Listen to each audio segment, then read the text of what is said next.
സംസ്ഥാനത്ത് അമീബിക് മസ്തിഷ്ക ജ്വരബാധയിൽ കേസുകൾ കുറവില്ല. ഇന്ന് രോഗം ബാധിച്ച് 2 പേർ കൂടി മരിച്ചു. കഴിഞ്ഞ മാസം 5 മരണം റിപ്പോർട്ട് ചെയ്തു. 2025 രോഗബാധിതരുടെ എണ്ണത്തിൽ വൻ വർധനമാണ് ഉണ്ടായത്. ആരോഗ്യവകുപ്പിന് ഉറവിടം കണ്ടെത്താനാകുന്നില്ല എന്നതും തിരിച്ചടിയാണ്. MG പ്രദേശ് വിവരങ്ങളുമായി ചേർന്ന്. പ്രതീക്ഷ, ഇത് അപായകരമായ സാഹചര്യത്തിൽ, ഭയക്കേണ്ട സാഹചര്യത്തിലേക്കൊക്കെ ഈ അമീബിക് മസ്തിഷ്ക ജ്വരബാധ ഉയരുകയാണെന്ന് തോന്നുന്നു. മരണവും കൂടുന്നു. പ്രതീക്ഷ. ഹാഷ്മി, തീർച്ചയായും അമീബിക് മസ്തിഷ്ക ജ്വരബാധ കേസുകൾ കുറവില്ല എന്നതാണ് ഏറ്റവും പ്രധാനപ്പെട്ട കാര്യം. 2024 50-ൽ താഴെയായിരുന്നു ഒരു വർഷം റിപ്പോർട്ട് ചെയ്ത കേസെങ്കിൽ 2025 200-ന് മുകളിലാണ് അമീബിക് മസ്തിഷ്ക ജ്വരം സ്ഥിരീകരിച്ചവരുടെ എണ്ണം. ഒപ്പം ഈ രോഗം സ്ഥിരീകരിച്ചവരിൽ മരണനിരക്കും ഉയരുന്നു എന്നതാണ് ആശങ്കപ്പെടേണ്ട കാര്യം. ഇന്ന് 2 മരണം സംസ്ഥാനത്ത് സ്ഥിരീകരിച്ചിരുന്നു. ഒന്ന് തിരുവനന്തപുരം വെങ്ങാനൂർ സ്വദേശിയുടെയും മറ്റൊന്ന് കോഴിക്കോട് സ്വദേശിയുടെയും മരണമാണ് അമീബിക് മസ്തിഷ്ക ജ്വരം മൂലമെന്ന് സ്ഥിരീകരിച്ചത്. ഒപ്പം ഈ കൂടുതൽ കേസുകളും റിപ്പോർട്ട് ചെയ്യുന്നു എന്നതാണ് നിലവിൽ ആശങ്കയുണ്ടാക്കുന്ന കാര്യം. കഴിഞ്ഞ വർഷം 2025 മാത്രം അമീബിക് മസ്തിഷ്ക ജ്വരം ബാധിച്ച് 47 പേർ മരിച്ചു എന്നതാണ് ആരോഗ്യവകുപ്പിന്റെ കണക്ക്. 201 പേർക്ക് 2025 രോഗം സ്ഥിരീകരിച്ചു. കഴിഞ്ഞ മാസം 5 പേരാണ് ഈ രോഗം ബാധിക്കുകയും മരണത്തിന് കീഴടങ്ങുകയും ചെയ്തിട്ടുള്ളത്. ഇതിൽ ആരോഗ്യവകുപ്പിനെ ആശങ്കയിലാക്കുന്നത് ഇതിന്റെ ഉറവിടം കണ്ടെത്താൻ കഴിയുന്നില്ല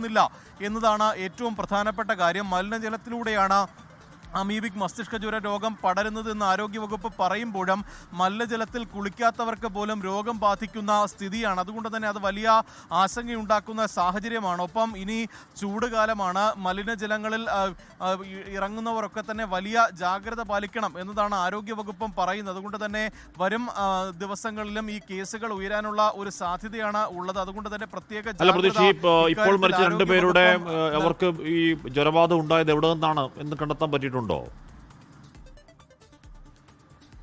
ഹാഷ്മി, കോഴിക്കോട് സ്വദേശിയുടെ സമീപത്തെ കുളത്തിൽ ഉൾപ്പെടെ പരിശോധന നടത്തിയിരുന്നു. ഈ തിരുവനന്തപുരം വെങ്ങാനൂർ സ്വദേശിയുടെ മരണത്തിലും ഒരു നേരത്തെ ഇത്തരത്തിൽ രോഗം ബാധിക്കുന്ന തരത്തിലുള്ള ഹിസ്റ്ററി ഒന്നും തന്നെ ആ രോഗിക്ക് ഇല്ല എന്നതാണ് ആരോഗ്യവകുപ്പിൽ നിന്ന് ലഭിക്കുന്ന വിവരം. അങ്ങനെ മലിനജലത്തിൽ കുളിച്ചത് കൊണ്ട് രോഗം വരാനുള്ള സാധ്യത ഇല്ല എന്നതാണ് ബന്ധുക്കളടക്കം പറയുന്നത്. അതാണ് പ്രധാനമായും ആശങ്കയുണ്ടാക്കുന്ന കാര്യം. കാരണം ഈ മലിനജലത്തിൽ കുളിക്കുമ്പോൾ, തല മുങ്ങി കുളിക്കുമ്പോഴാണ് പലപ്പോഴും മൂക്കിലൂടെ ഈ അമീബ ഉള്ളിലേക്ക് കയറുകയും പിന്നീട് അത് തലച്ചോറിനെ ബാധിക്കുകയും ചെയ്യുന്നത്. പക്ഷേ ഈ വീട്ടിൽ കുളിച്ചവർക്ക് പോലും ഈ രോഗം ബാധിക്കുന്ന സാഹചര്യമുണ്ട്. അങ്ങനെയാണ് ആരോഗ്യവകുപ്പ് പറയുന്നത്. വീട്ടിലെ ടാങ്കിൽ പോലും, വീട്ടിലെ കിണറുകളിൽ പോലും അമീബയുടെ സാന്നിധ്യമുണ്ട്. അതുകൊണ്ട് തന്നെ ആ തരത്തിലും രോഗം ബാധിക്കാമെന്നുള്ള ഒരു വിവരമാണ് ആരോഗ്യവകുപ്പ് നൽകുന്നത്. അതുകൊണ്ടാണ് ഈ ആരോഗ്യവകുപ്പിന്റെ നേതൃത്വത്തിൽ വാട്ടർ ടാങ്കുകൾ ഉൾപ്പെടെ മാസ് ക്ലീനിങ് യജ്ഞമൊക്കെ തന്നെ നടത്തിയിരുന്നു. പക്ഷേ എന്നിട്ടും ഈ രോഗം ബാധിക്കുന്നവരുടെ എണ്ണം വർദ്ധിക്കുന്നു എന്നതല്ലാതെ അതിൽ ഒട്ടും കുറവില്ല എന്നതാണ് ഏറ്റവും പ്രധാനപ്പെട്ട കാര്യം. കഴിഞ്ഞ ഒരു 5 വർഷത്തെ കണക്കെടുത്താൽ ഓരോ വർഷവും വളരെ കുറച്ച് കേസുകൾ മാത്രമായിരുന്നു സംസ്ഥാനത്ത് റിപ്പോർട്ട് ചെയ്തിരുന്നത്. പക്ഷേ 2025 200 കടന്നിരിക്കുന്നു എന്നതാണ് ഏറ്റവും ആശങ്കപ്പെടുത്തുന്ന കാര്യം. അതുകൊണ്ട് തന്നെ വരും ദിവസങ്ങളിലും വരും മാസങ്ങളിലും ഈ കേസുകൾ ഉയരാനുള്ള ഒരു സാധ്യതയുണ്ട്. രോഗം ബാധിച്ചാൽ മരണനിരക്ക് കൂടുതലുള്ള ഒരു അസുഖം കൂടിയാണ് അമീബിക് മസ്തിഷ്ക ജ്വരം. അതുകൊണ്ട് തന്നെ പൊതുജനങ്ങൾ കൂടി ജാഗ്രത ഇക്കാര്യത്തിൽ പാലിക്കണമെന്ന നിർദ്ദേശമാണ് ആരോഗ്യവകുപ്പും നൽകുന്നത്. ഹാഷ്മി, MG പ്രതീക്ഷാണ് വാർത്തയുടെ വിവരങ്ങൾ നൽകുന്നത്. കൂടുതൽ പേർക്ക് അമീബിക് മസ്തിഷ്ക ജ്വരബാധ ഉണ്ടാവുന്നു, കൂടുതൽ മരണങ്ങൾ ഉണ്ടാവുന്നു.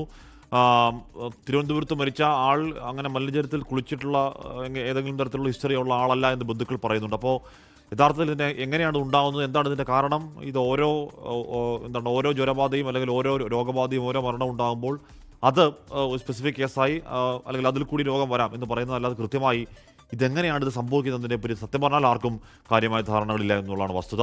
സൂക്ഷിക്കുക എന്നേ പറയാനുള്ളൂ. ലോകത്തെവിടെയായാലും ഏത് സമയത്തും 24 വാർത്തകളും ഓഗ്മെന്റഡ് റിയാലിറ്റി പാക്കേജുകളും എക്സ്പ്ലെയിനറുകളും വിശദമായി കാണാൻ ഞങ്ങളുടെ യൂട്യൂബ് ചാനൽ നിങ്ങൾക്ക് സബ്സ്ക്രൈബ് ചെയ്യാം.